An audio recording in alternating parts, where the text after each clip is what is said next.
4 Degrees to the Streets is designed to empower anyone curious about places and spaces, not just persons with professional degrees or backgrounds. Here we will cover a host of topics, including transportation, health, housing, and the environment through the lens of racism, classism, and sexism, and give listeners the tools they need to overcome institutional barriers. Follow us on Twitter and Instagram at the 4 Degrees Pod, and tune in every other Tuesday where Nimo and Jas keep it 4 degrees to the streets. Welcome, everybody, to the 4 Degrees to the Streets podcast. Thank you for listening to all 3 of our earlier episodes.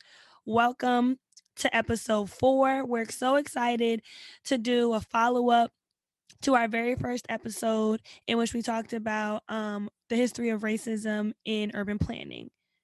Nimo, how art thou, girl? How you doing? I'm good. I can't complain. We're in we're recording this the day before the last day of 2020. So I think that's all been on our minds, a lot of reflection and looking forward to what's next. So that's how I'm doing.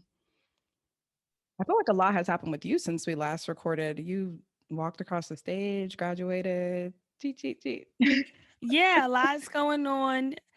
The last quarter of 2020 has been everything of exciting.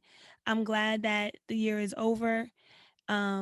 I'm ready for the new year, but I see a lot of people saying like, "Oh, 2020 was the worst year," and I don't know everybody's story, but I'm very grateful. I feel very sheltered from a lot of the bad things that happened in 2020.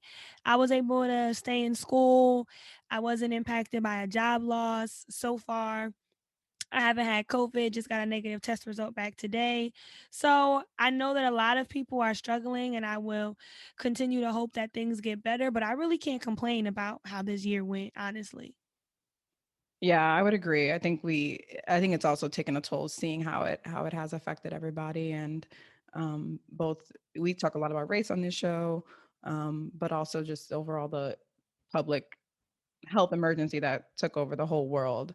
But yeah, just I think remembering to stay grateful. And I think if there's anything we can walk away with from this year, it's definitely that. But like you mentioned, this episode has been a long time coming because we spent a lot of time in the first episode talking about planning broadly, and then a lot of the policies and programs that impacted planning in a way that was maybe not so positive for a lot of groups and a lot of communities. And we looked at some of the policy decisions that altered those communities. So we looked at the Federal Aid Highway Act, Federal Housing Administration, and their development, and then also racial zoning and segregation that happened in neighborhoods as well. And then we also talked about some of the influential planners at the time. So if you haven't listened to that episode, feel free to, you can listen to this one first. You can go back to episode 1, whatever you want to do. But you definitely want to get that information in. And so today we're going to be talking about the policies and programs that had somewhat of a different intention behind them. We're calling them to be like attempted remedies. And so these are policies and programs that aim to address some of the past discrimination and segregation that happened in communities and how they helped shape the built environment and as we see it moving forward in the future. Yeah, so we're going to jump in and talk about kind of the same 3 topic areas that we talked about in the very first episode around housing, the environment, and transportation.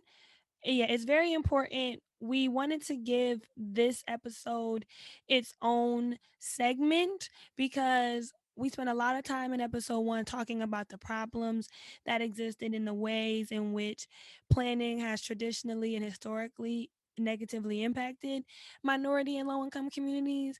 But there were a lot of policies, plans, and programs, kind of the 3 Ps, if you will, that attempted to rectify some of that injustice or attempted remedies, we'll call them. And so we wanted to talk about each of them, but it's important to note that none of these policies or programs or plans are perfect in nature. I think we still want to highlight the way that they're being challenged, because if these policies were perfect, our podcast wouldn't exist. There'd be no reason for us to be having conversations around racism and classism and sexism and discrimination against disabled persons or persons of different religious groups if these policies actually reached their desired goal. And maybe the desired goal was not to eliminate all of these issues. So we're going to jump into each of them now. I'll start and introduce our conversation around housing. So, we talked a lot about the Federal Housing Administration and their underwriting manual and the ways that developers were enabled and kind of encouraged by the federal government to create segregated housing by prohibiting African Americans and other minorities from purchasing a home in a neighborhood that had been previously designed for white people by not certifying or not insuring their mortgage. And so in 1968, we get the Civil Rights Act, President Lyndon B. Johnson, and all of the work of the civil rights movement, namely Martin Luther King and other leaders all across our country. That act is very long and has a lot of important elements. And one of them is the Fair Housing Act of 1968. So that's Title 8 of the Civil Rights Act. And this act was designed to prevent and make discrimination in housing services illegal. If you feel that you've been denied housing or a mortgage opportunity because of race, religion, sex, national origin, or disability, you can file a lawsuit against whoever that may be, whether it's the financial institution where you're getting your mortgage, the landlord, or even a realtor who won't show you a certain property. This is a really important act because it covers all phases of housing services. So it covers renting, selling, lending, insurance, the appraisal process, which has come up in a lot of news. I can't wait to have that conversation. Servicing, real estate owned, and even harassment from like a landlord to a tenant to try to get that person to leave. Initially, the law only covered race, religion, and national origin. In 1974, amendments were added to cover sex and family status. That meaning, persons that identify as LGBTQ communities and non-gender conforming communities. And then there were also amendments in 88 to add disability status. And so there were a lot of cases against disability there. Um, the main kind of challenge that has been brought up with the Fair Housing Act is that it places the burden of proof on the victim. And so if you want to file a claim against someone for discriminating against you, say you wanted to go get a rental apartment and the landlord told you, oh, the unit's been sold, and then you find out later on that it hasn't been sold, they just didn't want you to live in it, you have to file a claim with the Department of Housing and Urban Development or one of these nonprofit groups and go through the legal process of proving that you were discriminated against. And that's a really hard thing to do, particularly if you don't have emails of them saying particular things or various things like that. So that's a big challenge of the Fair Housing Act. I feel like that's a really good point because aside from the limitations to access to internet or access to materials, or even, the prior knowledge to think, oh, I should track all of this just in case something goes bad, you're still just trying to have a basic need met of housing. And you, or like you said, you have these burdens placed on you. And so it's like, how can you do both and really be successful at one? You're either going to get housing or maybe you'll win the case, which may take years. So Yeah, that's a really hard thing. And so I did some research I was trying to find out what is the status of this? How many people actually file claims? What are the results of these types of claims? And so I wasn't expecting this, but I came across a really interesting report created by the National Fair Housing Association Alliance, National Fair Housing Alliance, in which they examine real estate owned properties or REO properties, which is when a bank forecloses on a loan, they take over ownership and maintenance responsibility of that property. So you purchase a house, you put a down payment down, you make these monthly payments to your mortgage provider, and you fall on hard times, you're unable to make your payments, and after a certain number of payments, the bank forecloses on your loan and they take over the title of your previous residence. Well, there is a whole lot of discrimination in how well the bank or other financial institution manages the property. And so in 2012 and 2015, this national fair housing alliance took lawsuits against Wells Fargo Bank, Bank of America, and Fannie Mae, which is the federal government's mortgage lender, for their inconsistent maintenance of foreclosed properties in white and black neighborhoods. So this organization found that in black neighborhoods, the bank or the financial institution was leaving these buildings unsecured. They were boarding up the windows. They weren't cutting the grass. So there were overgrown weeds and grass and trees.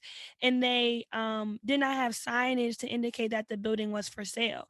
But in white neighborhoods, the building was well maintained and there were signs on the land quickly, and the property was an attempt to be auctioned off much sooner. And so they took these people to court and they actually won a lot of money, something like $1 million, to distribute in these communities. And I just wanted to talk about that because they got the money. This association or this alliance received the money, but I would have liked to see that money go directly to the homeowners living adjacent to one of these properties that wasn't being maintained, and how their land values were being depreciated because the bank wasn't maintaining the property on their end. So there was another element that I wanted to explore, which was the percentages of cases. And so we have all these different categories of discrimination: race, disability, family status, sex, national origin, religion, and then there's another category. Well, in 2017, the majority of the files claimed under the Fair Housing Act were about this disability status. And I just thought that was so interesting, because it's showing that for whatever reasons, persons with various disability, whether that's a mental disability or a physical disability, are being discriminated against in the sale or lease or purchase or insurance process in getting housing. And that may look like developers not providing or wanting to provide the necessary amenities or facilities or accommodations for persons with a physical disability. But it may even just be that if I'm coming and I have a mental disability and it's visibly apparent, that that landlord is making a decision that they don't want to deal with me and whatever they assume might be problems that come up with my disability. Yeah, and I think it shows that there's still a long way to go in terms of being conscious about how we design spaces for all people, regardless of ability. I mean, I think even um, as someone who is able-bodied, there are just little things day to day, and even working in the planning field, I do think about curb cuts, and um, if a building has a ramp or an elevator, things like that.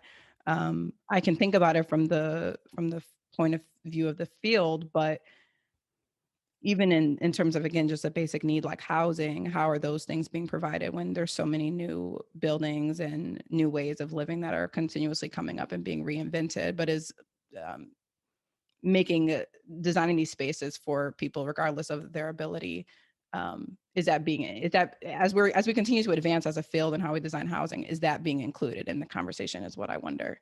Yeah, and in a way, our entire built environment discriminates against persons with disabilities because it's inaccessible. If you live in a place and you can't traverse it safely, and and it's only you because of your physical disability or your mental disability that can't traverse it, then that built environment is discriminating against you. It's saying, okay, we're designing this for persons who are able-bodied, in a way that we design certain neighbors persons who have enough money to drive a car and different things like that. Right, and I feel like it goes back to, there are probably so many cases that never become cases and suits because of the hurdles that one has to jump through to file these complaints. Exactly. It's more, and then I think a lot of it becomes, well, I guess this is just like the way it is, and that's really sad. Yeah, in a way, it's like steering. If you attempted to move to, I don't know, a different neighborhood than where people of your ethnicity live, and you've experienced what felt to you like discrimination, but you couldn't prove it on paper, then you're just next time not even going to attempt to live in that type of neighborhood. And so it kind of steers people towards different neighborhoods. Another element of housing that we wanted to talk about was inclusionary zoning, which has been kind of new in the field. I feel like I think New York City might have been one of the first, New York and Chicago. But I'm pulling this information from a couple different sources. The HUD, which is the Department of Housing and Urban Development. And then I'm pulling from city health data as well as the city of Atlanta and the city of New York. And so all of this will be in the show notes. So, exclusionary zoning is defined as an affordable housing strategy that creates a zoning overlay over particular areas in a town or city. The inclusionary zoning policies require or encourage developers to set aside a certain percentage of housing units in newer rehab buildings for low and moderate income residents. And that determination of low and moderate income is dependent on this thing we call AMI, or area median income. Nemo, you want to tell us what that means? It's based on salary for it's based on annual salary for the household. And so there can be a household of, it can vary based on whether you're a household of one, two, three, or four.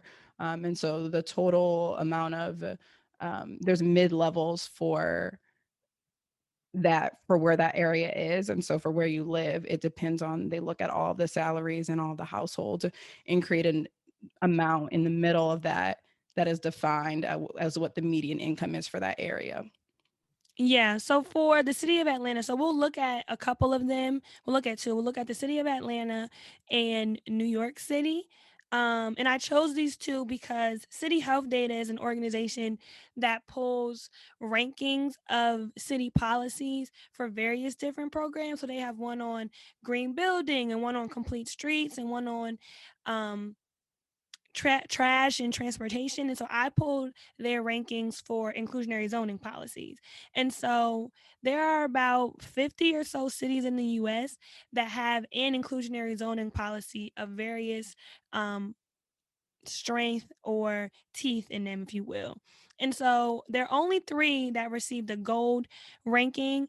There's much more that received a silver and bronze ranking, and then a majority of them, unfortunately, weren't even ranked because, according to this organization, their policy was so weak. And so the way that they measure the ranking of this policy is based on mandatory inclusion, program evaluation, and application of projects to sites with at least 10 units, as well as it applies to at least 20% of the project units. And so just three cities are ranked gold, those being Chicago, New York, and Los Angeles, which I thought was interesting because they are also the same cities that have severe housing crises, the ones with the gold rankings. And so looking at Atlanta's, which was not ranked, but is where I used to live and I was curious what it was. So they have two inclusionary zoning areas, one over the Beltline, which is a huge urban trail project, and one over the West Side neighborhood, which is just southwest of downtown. And theirs are based on 60% AMI, meaning that it's for a household who makes 60% of the area median income. 10% of units for homes available to persons earning 60% AMI, 15% of units available for persons earning at least 80% AMI, or the developer can pay a one time fee at 15% of the AMI per unit to the city of Atlanta for an affordable housing trust fund. The city of New York's policy has a very similar setup, except instead of requiring the developer to fit these units within the existing structure of their building, the city of New York's policy allows a density bonus. So density is basically, how do you describe density? It's like the number of things in one particular area. And so a building can be more or less dense if it fits more apartment units in the same parcel of land, which we call the floor area ratio, or the FAR. And in New York City, you can increase your floor area ratio by up to 20% if you include units that are affordable between 60 and 80% of New York City's area median income. The biggest challenge with area median income, or rather with inclusionary zoning, is the requirement that housing has to be affordable to people at a certain percentage of AMI. The reason being is because that area median income can be really, really high. And so even at 60% area median income of a place like New York City, that might not be what is technically affordable for a family, if that makes sense. Yeah, and I think kind of the way to think about it, if you live in an area where a lot of people are working in, certain career ladder jobs, or it's a high, professional, place. I'm thinking about DC. There's a lot of lawyers, there's a lot of policymakers. That makes the area median income really high. So for instance, the area median income for a household of four could be $100,000. 60% of that is an income of, $60,000 for a household of four. And even if we think about like what the poverty line is in this country, which I think might be between like 30 and $40,000, um, on the spectrum, depending on where you live, it can still not be accessible, or you cannot qualify easily for some of these programs. Yeah, so really quick, I pulled up the data for New York City. And so 100% AMI, meaning the area median income for a family of four in New York City is $113,700. So that's what they earn in a year. That's the median income. Well, 60% of that for a family of four is $68,220. That number is where most apartments are actually, for affordability, are constructed around the 80% AMI range, and that's $90,000. So most affordable housing units constructed under this inclusionary zoning are for a household of four that makes $90,000. So if that's just two families, each of those persons need to be making something like 45,000 a year. Sometimes that's still too high for many people, and that's been the primary criticism from housing advocates, is that the AMI standard is too high. We need to be advocating for much lower AMIs, around the 30, 40, 50% of area median income, and getting affordability at at that level. It's what's called um, very low income households, not just moderate income households. Yeah, and I think even the way I kind of think about it, when when we're in taking it back to like elementary school math, and you think about mean, median, mode. Well, the median is that there's half the population is below that, and half the population is above it. So that's still a lot of people in a lot of these dense urban areas that are not at what this calculation is saying that people are making. Yeah, I think the median, not the median wage, the minimum wage in New York City, I don't know if it is yet $15, but there's another graphic that shows, and we put in the show notes, the percentage of rental units affordable to persons earning minimum wage.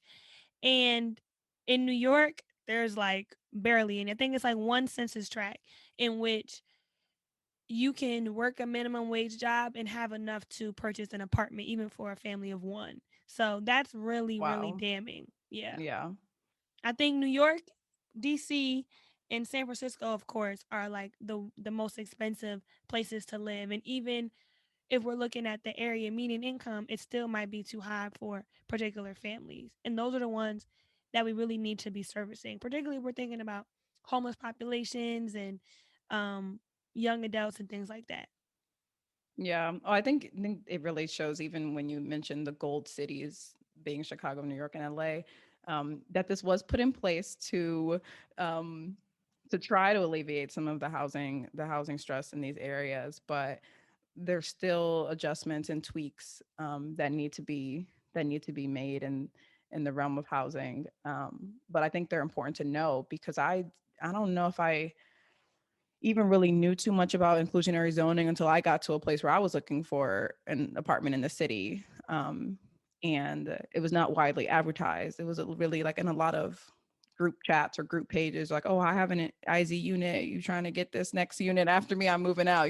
It was kind of by word of mouth, that people had access, and they went super quick, and it was either you made just an over amount or you made just not enough. And so yeah, that was my experience. Yeah, and housing, I mean, we can go on with housing forever because it will always be something that people need and that it seems like we don't have enough of. Um, I wanted to talk more about the low income housing tax credit program and Hope 6, but like I said, we could literally be here for hours digging into each of these elements of housing. Yeah, I think that would be, as we think about future episodes, I think that could, both looking at Hope 6, but also looking at um, the low income housing tax credit projects, and also the idea of planned cities and planned developments. I'm thinking about Columbia, Maryland, as kind of used as an example a lot, in like one of the planned cities in the country. And I know they also had a program with, I think it was like teachers and firefighters in different fields, and their goal was to also try to create that mixed income area, um, by specifically targeting certain fields. And so looking at things with housing and how they worked and how they could also be improved, I think would be an interesting first episode. But I think here's a good place to take a break before we head into talking about environment and transportation. So we'll be back in a minute. 4 Degrees to the Streets podcast brings you Block by Block, a new segment highlighting infrastructure developments from all across the world. Shout out to the state of New Jersey Department of Transportation, and NJ Transit for the dedication of $190 million to be spent over 5 years on renovations and maintenance at Newark Penn Station. Newark Penn Station, situated in the heart of downtown Newark, New Jersey, was built in 1935. Today is the 7th busiest rail station in North America. The first $30 million will be spent on aesthetic upgrades such as limestone cleaning, new lighting, and more. Because this is Jersey! All right, so we're back, and I'm going to be touching on some of the environmental policies and programs that aim to address some of the past, both discrimination and pollution that affected communities. And there's a lot, there's a lot of history with environment, and there's a lot of different policies that aim to do different things. And so we're going to have links to everything in the show notes. But it's definitely an interesting history, and one that is live, just like all of these policies that we're talking about that are ongoing issues. And so before I talk about environmental justice, it's a component of Title VI of the Civil Rights Act of 1964. So Jasmine mentioned earlier the Fair Housing Act of 1968. So in the 60s, this was one of the things that come out of the civil rights movement. And Title VI specifically is to prohibit intentional discrimination. And I'll just briefly read the statute. Specifically, it states, no person in the United States shall, on the ground of race, color, national origin, sex, age, or disability, be excluded from participation in, be denied the benefits of, or be subjected to discrimination under any program or activity receiving federal financial assistance. And so environmental justice became a part of that, when the statute was changed to include that these programs or activities should also not affect human health, or the environment. And so with Title VI, it's been a mandate since 1968. And then the Environmental Protection Agency, so the EPA, the federal agency that, oversees both anything related to the environment, um, and pollution, had regulations that related to non-discrimination as well. And so specifically, similar to Fair Housing Act, if a person or a community has any issue with environmental justice, so meaning that they felt that they were discriminated against on the basis of race or color or class or anything, they would file a complaint. And this has been one of the challenge areas, similarly because they would either have to sue or file a complaint. And there's a lot of proof to be shown that they had specifically had adverse health impacts, or the environmental effects from the pollution created a hazard, or that they were disproportionately exposed. And I'm going to talk about an example from Baltimore a little bit later that gets at some of the proximity that someone could say that in terms of how they were exposed. Um, and then also that if they were denied an opportunity to be involved, and so whether that's through um, uh, something being built, or something coming up in a neighborhood, did they have the reasonable exposure to know about the thing coming in? Did they have a chance to provide public feedback? If they were denied that, that can also be included in environmental justice complaint. Yeah, I was just going to add that the same way that proving housing discrimination is complicated, I think the environment piece is even harder to prove, because at least at housing you might have a document, or maybe you recorded the interaction, or maybe you're a person of color and you went in to look for an apartment and you just happened to know a white person and you sent them in and they got accepted into the apartment. I think with the environment, you have to be able to prove scientifically that this is impacting my health. And I think in many ways science is very concrete and it can give you an answer, but that those environmental health pieces around science are based on studies and things, and we eat and absorb so many things. I'm just wondering, like, how does one actually prove that this thing happening near my house or in my neighborhood is impacting me this way, and I can tell definitively that it's not something else? Yeah, I think that's a good point. I think it's even another layer is that you have to prove the impact, but then also having to prove that the impact was done in a discriminatory way. And I think in terms of the environment, where it's such a like it's all of outside. It's basically the environment. How do you prove that one area or one group of people were either targeted or left out of something based on their race or background? I think is another layer. And I think I read I think it was from the American Bar Association, that there's years and years of backlogs, so that even if a complaint has been filed, um, only 6% of complaints were actually received, accepted, or dismissed. Meanwhile, I'm living with this hazard in my neighborhood, waiting for my claim to be heard, addressed, dealt with, read, anything. Right, exactly. And so it's like you're dealing with it and also sitting in the dark for a long time. Um, and the EPA has a 21-day time limit. And so that's a very small amount, 6%, it's a very small amount of complaints being received that are actually making it through that process in a timely manner. Um, and so to talk about environmental justice, which was an order signed by Clinton in 1994 to even take a further step to address some of the environmental justice issues. And so the environmental justice executive order focused specifically on federal agencies rather than just recipients that were receiving federal funding. And so that, whether that's a local government or a specific department or organization, if they received federal funding, then they had to prove that they were not discriminating. This also made it so that federal agencies had to be non-discriminatory in their own practices from more of an internal way. And so this required agencies to look internally and create strategies for environmental justice.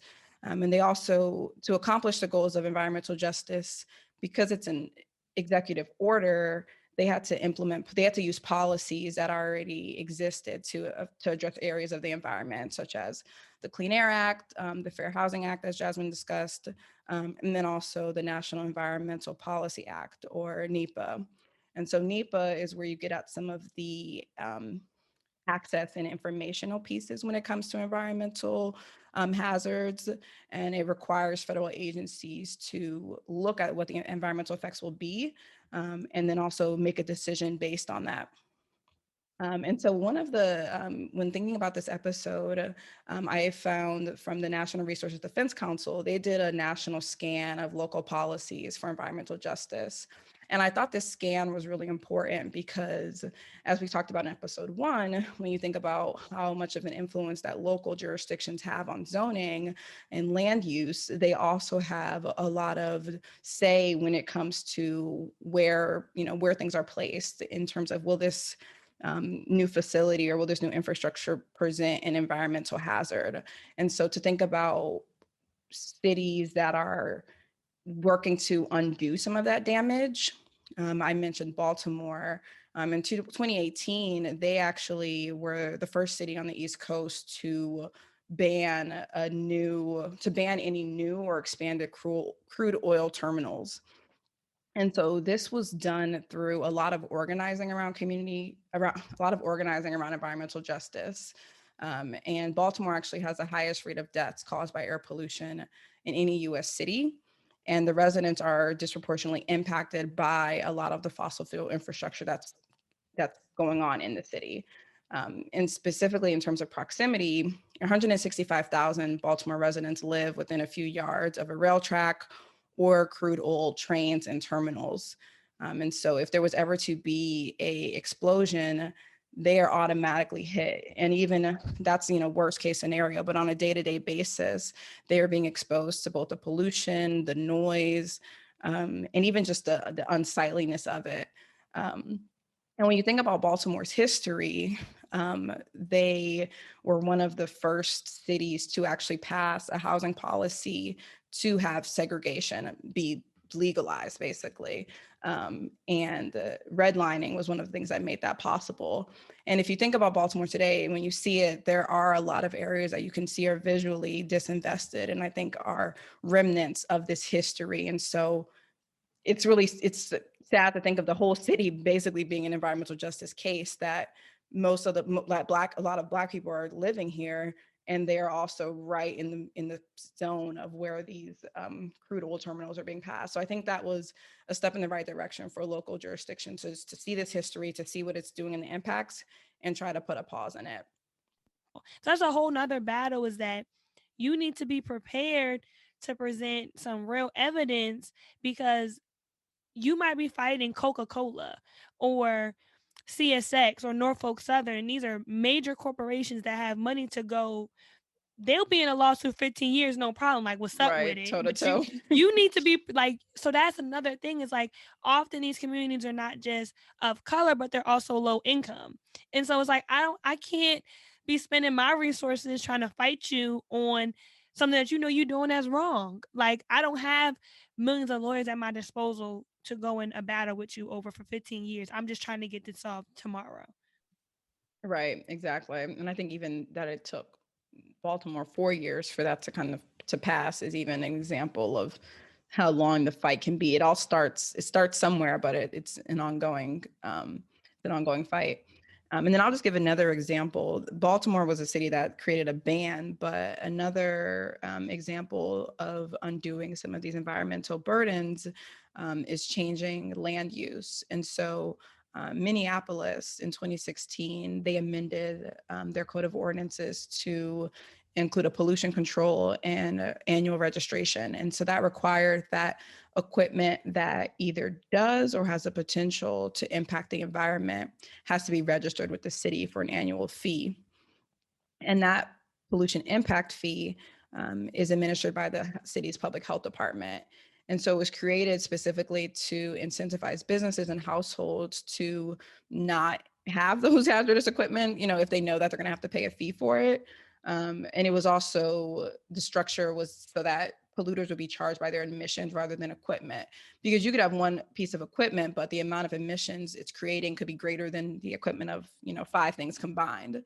And then businesses can also look at ways to reduce their admission to receive credits to be exempt from the fees. And so the city found that the change in that fee structure um, decreased emissions by 18,000 pounds in the carbon output by 6 million pounds in the first year of the program operating. And the control fees that are received by the city then goes back to target environmental justice communities. And so they have a green zones initiative that is a place-based policy that looks at improving health and economic development using environmentally conscious efforts, specifically in these communities that are facing a lot of the environmental pollution and economic vulnerability to these issues. I wanted to add, you talked about NEPA, and it's important for everyone to know that NEPA is not a, it doesn't force an agency to change their environmental hazard. It just requires them to assess the damage, basically. So you write your environmental impact statement, and it can say, I'm going to build a pipeline through this part of Ohio or Utah or wherever, and it's going to require me to impact X number of waterways, period. And it's going to be bad. And that's what I'm going to do. And there are other alternatives, but this is the alternative that I'm going to go with. And that's the policy requires you to assess the situation. And so with environmental justice, I think that's the biggest weakness of it is that in as it applies in NEPA or as it's being used in NEPA, and I can speak to the transportation aspect, it just requires agencies to assess the damage. Now, that agency on its own may use good faith or good judgment and say, we're going to try to do something about it, but it really just requires them to assess the damage. And so I worked on a project once before where we looked at MPOs or metropolitan planning organizations all across the US and the ways that they have their own internal guidance for assessing environmental justice impacts. And the differences are very wide. Some of them just have a map and it shows where all the projects are and where their quote unquote EJ communities are. So those communities that are race, low income, and different things like that. But some of them go as far to say X% of our projects are happening in EJ areas and X% of our projects are happening in non EJ areas, and they might make a recommendation to shift some funding around. But at the end of the day, it's a recommendation that the DOT or the transit agency who is doing the construction or the capital funds for the project has to do in order. They have to accept the MPO's recommendation at the end of the day. Yeah, and I think you said like the way that cities interpret it is wide, and then what they choose to do with their assessment also varies. Like you said, they can either accept it, and I think a lot of times it comes down to the cost. Is it going to be more costly to accept or change their existing plan that they've been working on for 2-3 years, or is it going to be within their budget to just continue going with it as they were? And so I think with the Minneapolis example, I think it's a good way of targeting the money to get people to change habits and behaviors. Um, but I think we'll transition over to transportation. And there's two areas that I wanted to touch on, specifically the creation of the Federal Transit Administration. And some may think, how is this a planning remedy? Or how is it like they just, monitor and provide oversight for transit systems? But I think especially in the first episode we talked a lot about the negative impacts of the development of highways across the country, and when the Federal Transit Administration, or FTA, was created as a subset of the United States Department of Transportation, or USDOT, when it was created in 1964, it was really one of the ways that planning and policy could combine federal funding to address transportation excess for people in regardless of their city's size or whether they live in a rural community. And so signed by President Lyndon Johnson, it created the foundation for federal, state, and local partnerships to have improved or expanded public transportation systems. And so this created financial assistance that could open up opportunities for cities to invest in transit in a way that they might not have had before, especially if they did not have their own funding to develop these systems. And I think the access piece is important because this was a time when everyone saw that having a car was a priority, but having a car and having access to a vehicle till this day, both in the 1960s and today, is not something that exists for everybody. And so I think there's a lot to be said about the importance of transit. And I think FTA, when it was started, that was created in mind. And so, as I mentioned, when you think about transit, that includes buses, subways, light rail, commuter rail, trolleys, ferries. And then they also provide transit safety and oversight measures, because not all transit systems are equal. And when you're transporting thousands of people a day, they should be safe. And there's also, when technology develops, there should also be kind of a guiding body that's thinking about how this is shaping these communities as well. I want to add that I think even the time at which the FTA was created shows a little something. So it wasn't created until 64, when we had been planning for highways for almost a decade. And so it was kind of like, oh, yeah, there are another way to get around this country besides using your vehicle. And then the 60s is when we're having this huge civil rights movement. And that's when we create the FTA. So I think that's really telling. The major challenge that I see with FTA is that it's grant based funding. So that's a big difference in how we fund transit and how we fund highways. And in many ways, that's an equity issue in itself, because transit systems primarily exist, or high speed systems primarily exist in metropolitan areas, primarily, and then you think of like the core of DC or the core of New York or the core of Chicago has the most frequent transit, and it's kind of like a urban versus suburban versus rural battle, where like highways are clearly designed for people who are living further away from the city and have to commute via car. Whereas transit is for people who living in the core or the metropolitan area, and more money is being funneled into highways than is being funded into transit. And so we see how that ends up in our society, where someone can go to a bus stop, and no one would ever think that if you drove a car, that the road shouldn't be paved, and there shouldn't be stop signs or yield signs or street lights. But when you ride the bus, you could reasonably walk up to what is supposed to be a bus stop, right? Bus stops in air quotes, and it just be a sign. It doesn't tell you what bus is coming, when it's coming, where it's coming from. It's literally just a sign that says MARTA. And that's the infrastructure we provide Maybe people. there's an arrow. Yeah, maybe there's an arrow, and that's the infrastructure that we provide for people riding the bus. But you would never allow that to happen for someone driving in their vehicle. The equivalent of that for a vehicle. Yeah, Jasmine, I think that's a really good point. I don't even know if I've thought about that consciously. Rather, I think the yeah, like you have to compete for anything that's not related to making vehicles travel as fast and as far as possible. And I think it does come from the development, I think it does come from the priority of the highway system, and then this being an afterthought. And I think in that structure, it kind of remains that way. And an example I was going to give of one of those grant programs, not specifically in FTA, but under the USDOT, is the build grants. So it was previously known as Tiger grants, transportation investment generating economic recovery. And it is now known as build, better utilizing investments to leverage development. So same kind of purpose. And a lot of these are either kind of transit adjacent or thinking about reimagining roadways to, either become safer. But this is a program that DOT puts out, but the funding is limited, year to year. It changes, and they can only do a certain amount of projects.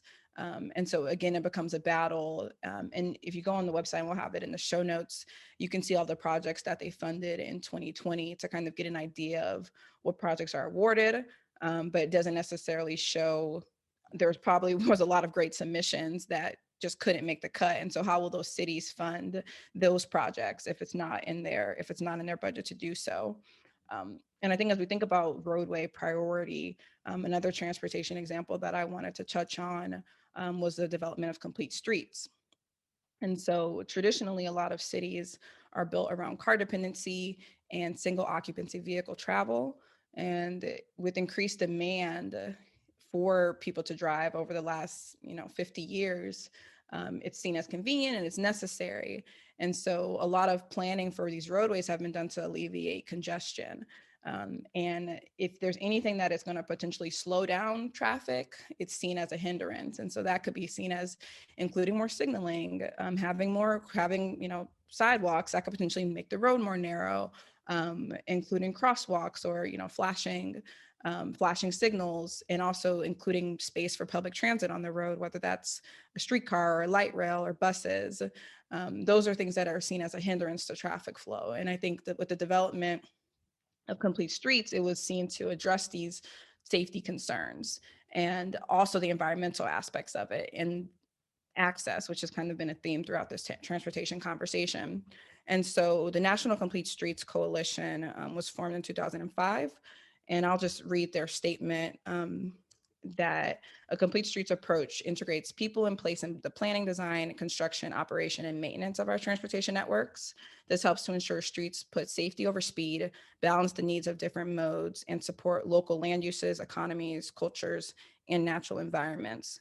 And so with the build grants, you'll see that a lot of cities are requesting things that can help them achieve their complete streets goals.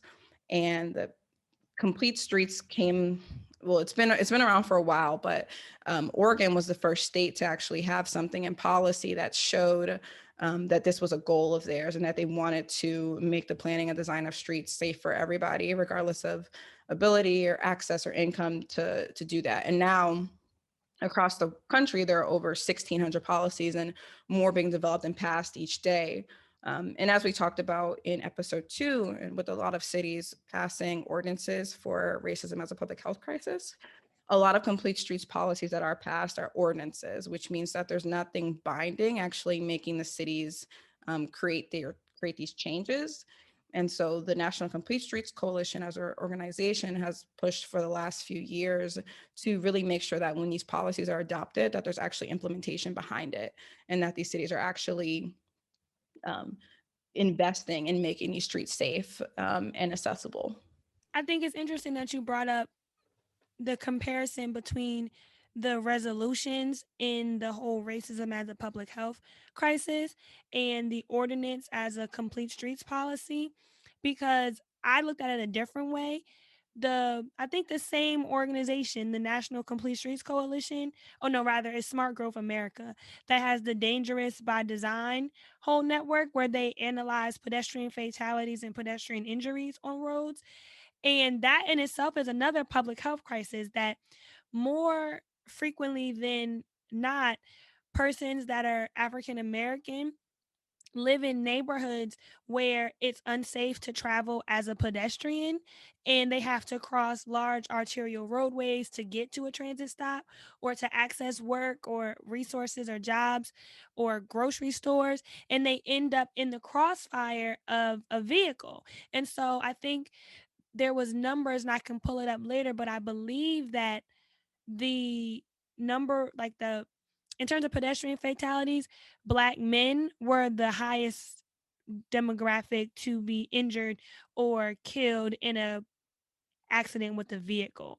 And they normalized it based on like walking patterns and all of those things and still found the same thing. So that in itself is a crisis. And then there's a whole nother crisis that was explored in Jacksonville, Florida, and I'm going to forget the name of the journal, but I will put it in the show notes, which showed another element. So there's one element of complete streets or dangerous by design in that if you live in an area that has an unsafe road network for non-motorized users, you're more likely to be struck by a vehicle, injured or killed. But then as a black person, if you are traversing that neighborhood, you're more likely to be stopped by a police officer for jaywalking, for just being black, for any of those reasons. And that can become a health crisis because now you might end up in an altercation and end up dead. And so there's a whole nother level of complete streets and transportation that are issues that don't really come to the surface when we just talk about planning in the built environment. Yeah, no, you're completely right that you can't have complete streets without the public health lens. And that's actually just what I was about to touch on is, and will be in the show notes, but I definitely recommend that folks take a look at the latest 2019 Dangerous by Design report. Specifically, Jacksonville was actually the sixth most dangerous state and metro area based on the number of pedestrian deaths and the annual pedestrian fatalities per 100,000 people. And so like you said, Jasmine, they it does break out specifically which groups are most impacted. And older adults specifically, people of color, specifically Native American, Black, and Hispanic populations are most likely to be involved in a pedestrian injury or fatality. And then they also found that the lower metro areas median housing household income. So we were talking about AMI earlier. So the lower income an area is, the more dangerous it is for people to be walking. And so there are all these things that are stacked against people who are literally just trying to get from A to B in the best way they know how. And I think that report shows a lot of the way that things were intended to be and then who they actually impact. And that there's still a long way to go with first, a city can implement can adopt a policy, but then they actually have to address the physical design of the roadway and then also who's being affected more. Yeah, the Jacksonville article that I'm referencing is by ProPublica. It's called Walking While Black, and it came out in 2017. But it'll be in our show notes for everyone to read. And this research group specifically looked at the police department and the tickets that they were issuing and the demographics of the persons receiving the tickets, and then they looked at built environment conditions. So some tickets might have said like crossing without a crosswalk, and so they went to the intersection and there wasn't a crosswalk present to cross in from the beginning. And so that's been a complaint. The Vision Zero thing also is to reduce enforcement and really look at neighborhood design as opposed to looking at enforcement of pedestrian behaviors.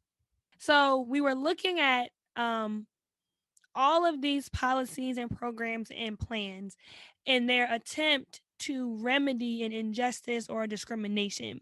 And we wanted to highlight one that we felt actually ended up turning into something in the built environment.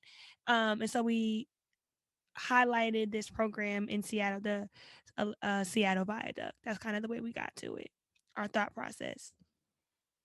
Okay, thank you. I could not remember for the life for the life of me, but it came to mind specifically because there was a lot of worry that when they closed this elevated freeway along the waterfront, well, first it was an old bridge, and then it also was vulnerable to earthquakes. So there was an earthquake that happened in 2001 that particularly damaged it and kind of alerted everyone to know that in this seismic region that is vulnerable to earthquakes, it could happen again.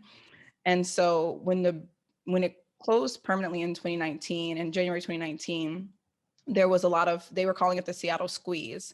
There was a lot of worry that there would be increased traffic congestion, and like a lot of people are like, well, what are we going to do? This freeway is closing. What's going to happen?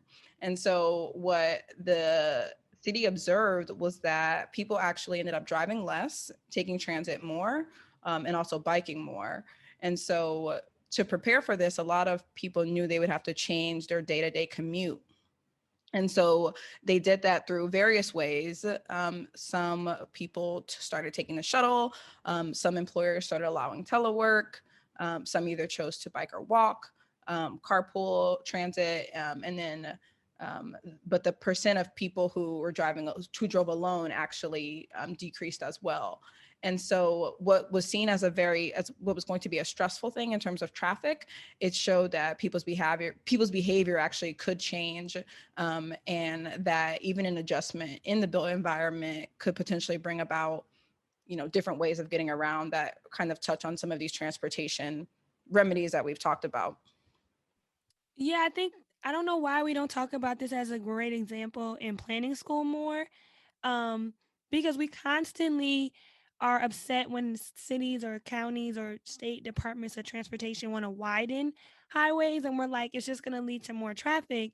But I feel like we never point to examples of doing the reverse and how it didn't cause this big crisis that we were expecting. And so I guess because it's in Seattle and it's like kind of far. I'm sure if I went to school on the West Coast, I would have learned about it more. But because all of my education has happened over here in the Northeast, in the Southeast, it's kind of been like not an example. But I think that's a great project because we always complain about induced demand. I think I actually saw today that the state DOT in Texas is widening a highway.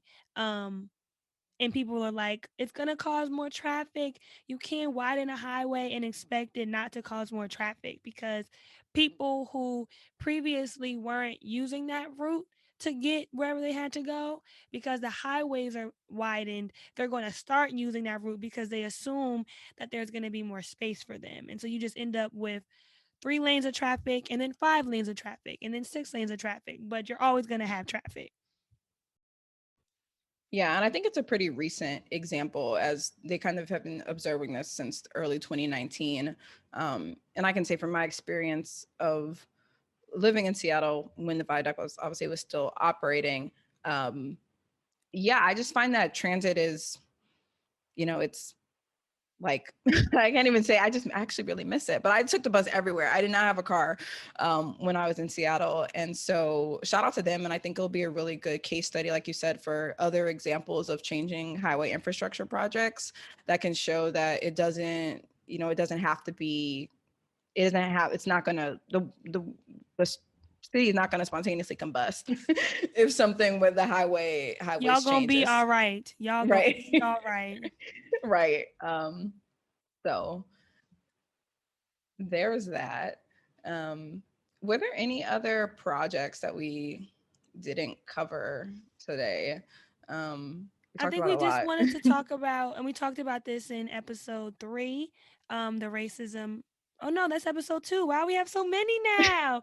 Episode 2, racism as a public health crisis. We talk about the New York City Community Parks Initiative, but that's another really good example of a city implementing a policy change, like on the ground, impacting the built environment, a tangible project, tried to address injustice. And so the injustice here is that parks in low income minority communities were being underfunded for at least 20 years.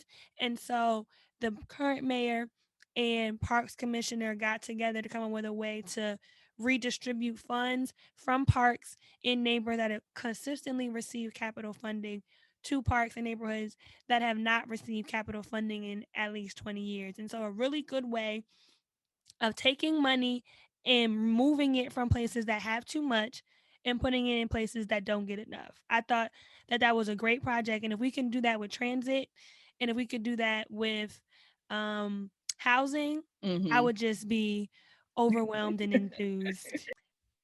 Right. No, that's real. Well, thank you all for rocking with us for episode 4. We drop episodes every other Tuesday. And you can follow us on social media on Instagram or Twitter at the number 4 degrees pod. Feel free to connect with us, send us an email, leave a review, send us a message. Jasmine and I, we are on it. We will respond. We are real people. We want to hear from you. We want to hear what you think. So definitely stay tuned. And don't forget to check out our article in the APA Women and Planning Division. Um, Hope you guys read it and like what we have to say. And we'll talk to y'all soon. Peace out, y'all.